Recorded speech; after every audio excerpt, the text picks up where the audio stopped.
going on, everybody? RC Propaganda here. Mrs. Propaganda driving me around. We are looking for a spot to drive the HPI. Haven't really been able to test it where I live here. We got a lot of snow, but it's kind of melting. It's a little warm today, so we're gonna drive around and see if we can find a place to get this truck on the ground and actually get to cross some rocks with it. I've only really driven around the apartment with it and kind of just tested it over my dog's bed, but yeah, nothing else. So I'm excited to get this thing out and see what it can do. So we're gonna go on the hunt here and see what we can find.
Alright, before we get the truck out, I just want to go over quick kind of what I got here in case anyone is new to the channel.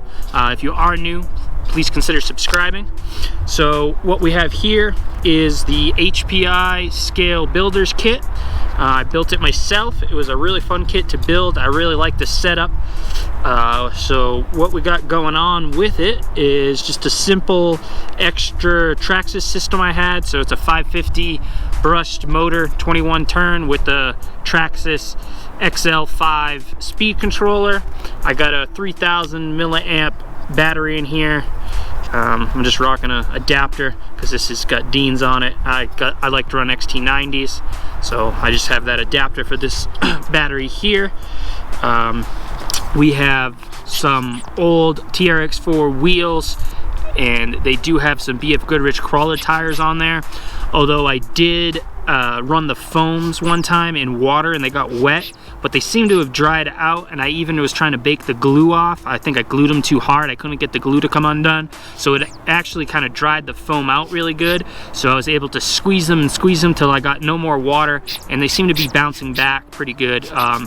Although they seem maybe I think there's Proline foam in here and it's on the soft side, but this truck is actually really light, so I think it might be more than capable to handle the weight of this truck with the soft foam in there. So hopefully we get some good grip, but right now that's kind of maybe the only performance hindrance that I'm kind of thinking about right now. So I definitely want to swap to some better wheels and foams anyway. These tires are more than enough, but without the proper foams in there, it's kind of a crapshoot. So yeah, no rear bumper because of the way the body sits on this truck. It's likes a smaller body. It's not like a Traxxas where they take those bigger bodies. So it's kind of a short, narrow setup. So you got to think about that if you are going to be fitting a body onto this kit.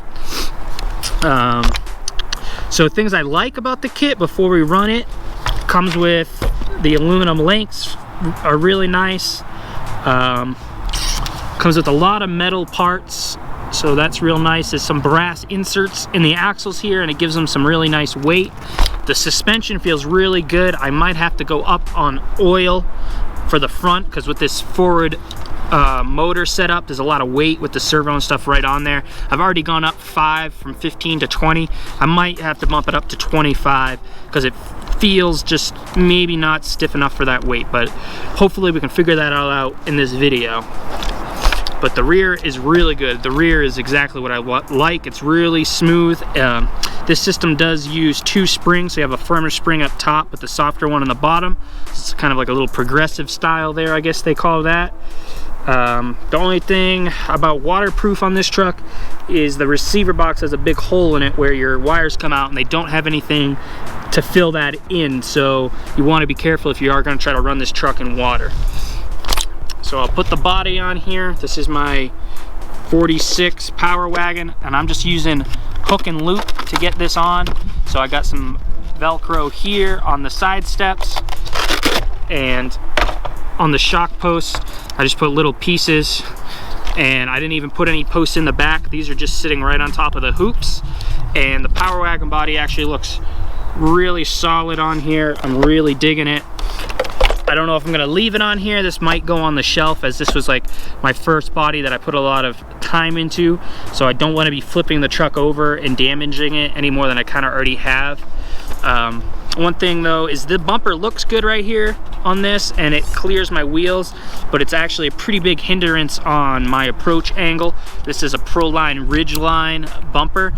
I'm considering of getting another one. I like it, although I'd prefer something metal because this is plastic, but they make this in a narrow version, so my wheels will have all the angle I need to get up on the rocks.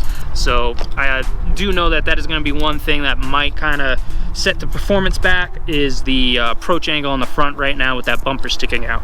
But other than that, it's all ready to go, so I'm going to plug this battery in, get the remote fired up, and see what we can get into.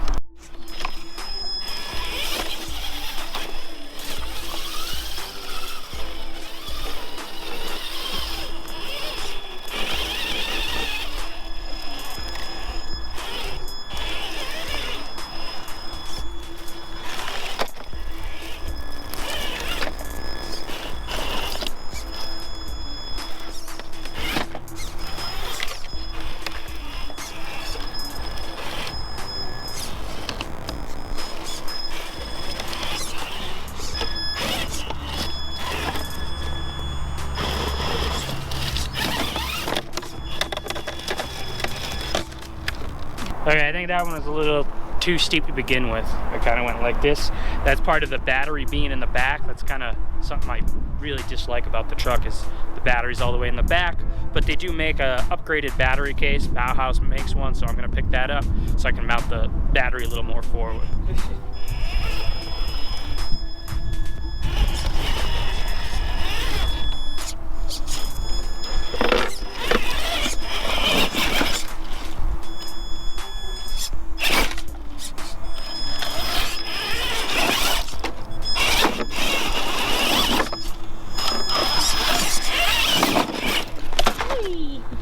Power Wagon over.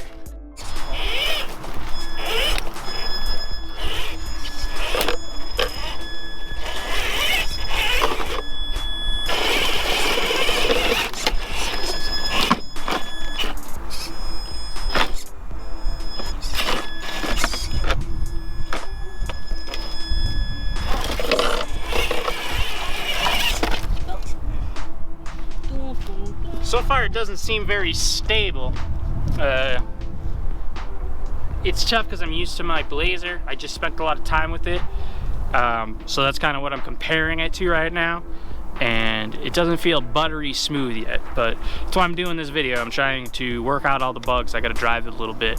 So this is the first time I ever even drove this truck. So we'll see if I can make some improvements here. So far, the only thing is definitely the steering servo. It's just a Traxxas servo. It really sucks. But after you get used to a Savox and 7.4 volts, you go to a stock servo in your rig, you're gonna notice it right away. But whatever, I'm gonna keep trying.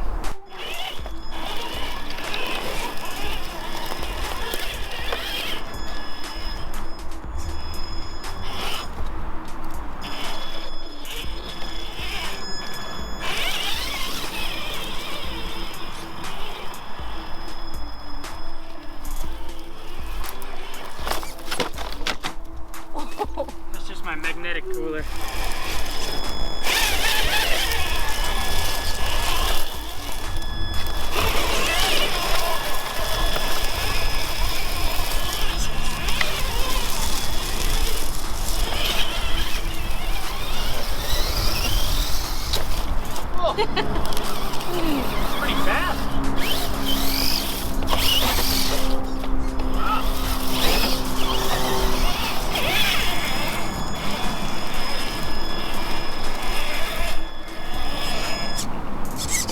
Now he's gonna do the jump of the...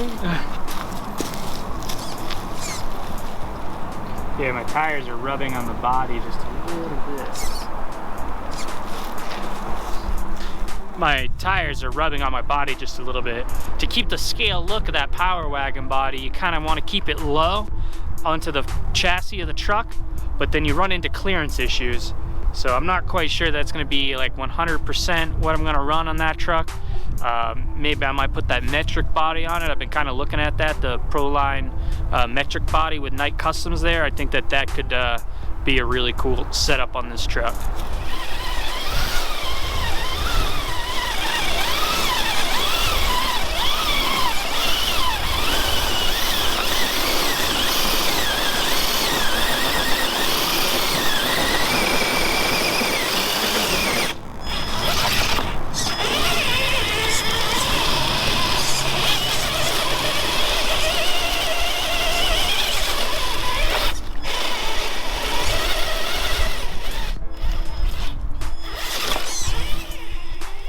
Alright, so that was about the first 10 minutes with it. It's definitely got a few little quirks to it.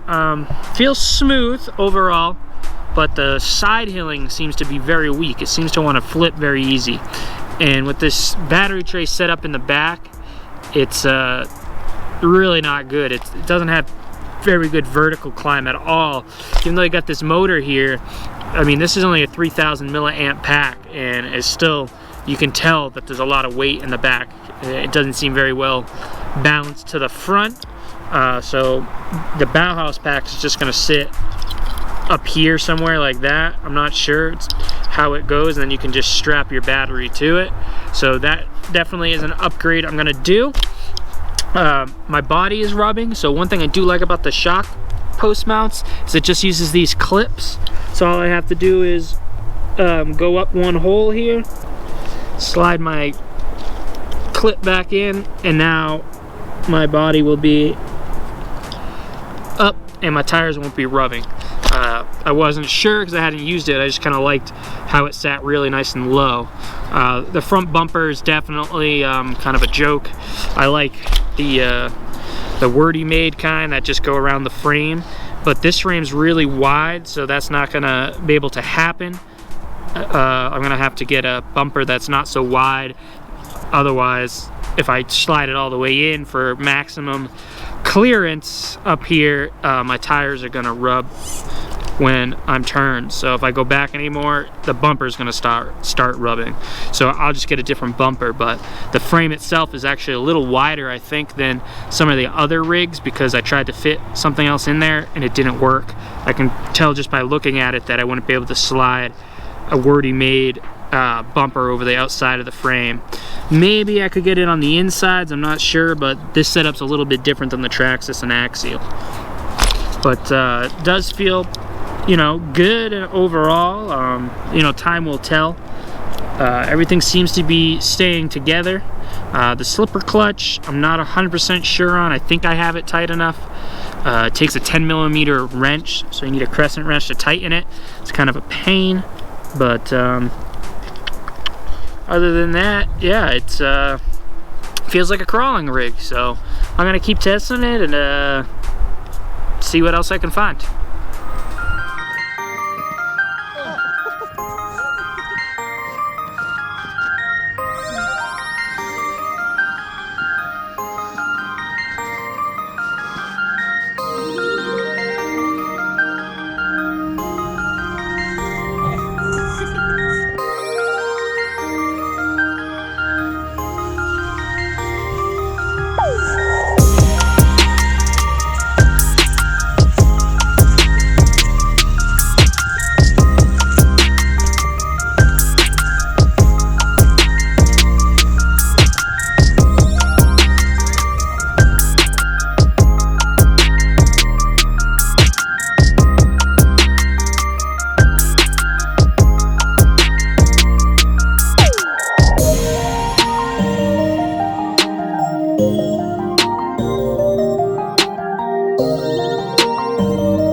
guys, I just ran the truck again for a little more time.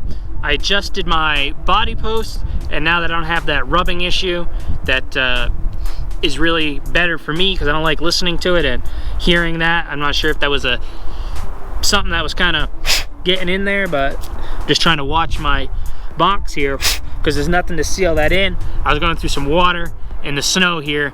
I wasn't really planning on doing it, but I was having fun. I was in the moment, so whatever. I got the truck super dirty. Like I said, I don't know what's up with these tires. I wasn't really concerned about that.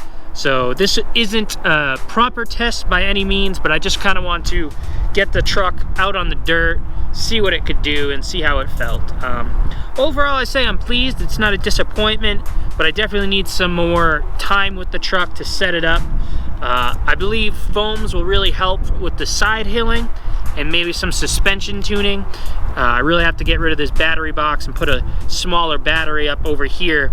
It will go right here in the truck, and the battery will go on like this. So hopefully I can get that going. But I think before I do that, I definitely need to get a proper servo in there. I need to pick up another Spectrum receiver so I can run my regular radio. Other than that, the truck seemed to be doing well. Not sure how reliable it's going to be and stuff like that. I'll have to really test it and see what breaks. I am kind of nervous because I heard something about HPI might be going bankrupt or did go bankrupt or something like that. So I'm not sure in the future about parts. So this might become a very seldom driven rig if that's the case, if I can't get parts. Or I might just order a bunch of things just in case something breaks. So I'm not sure what's going on with that. So that is kind of a bummer to hear because, like I said, the truck feels pretty solid. And again, this was definitely not a test. This isn't a review. This is just my initial thoughts on what the rig felt like. I'm going to film a real review. I'm going to bring out my TRX4, SCX-10-2. I'll probably bring my wife's truck just because it's not as modded to see what it can do. So we'll have that, a TRX4, and the HPI. So we'll have 3 trucks. We'll do a big showdown. I just need to find the right location so that way we can test on a very close test where it's the same rock or same obstacle, what have you, to crawl over. I think that will be much better than trying to just go and compare it when I'm not on the same obstacles, because if a truck has a strong suit, if I'm in one scenario or the other, it can make one truck look better. I want to try to make as least bias as possible review of the trucks. That's one thing in RC I really like. I like to try all the different brands minus like the cheap stuff like toy grade stuff,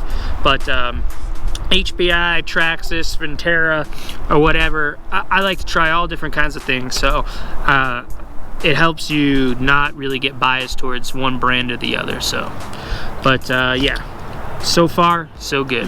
Alright guys, that's gonna be it for this video. Thanks for watching. If you liked the video, hit the like button, leave me a comment, and subscribe to the channel, and I'll catch you guys in the next one. I'm out.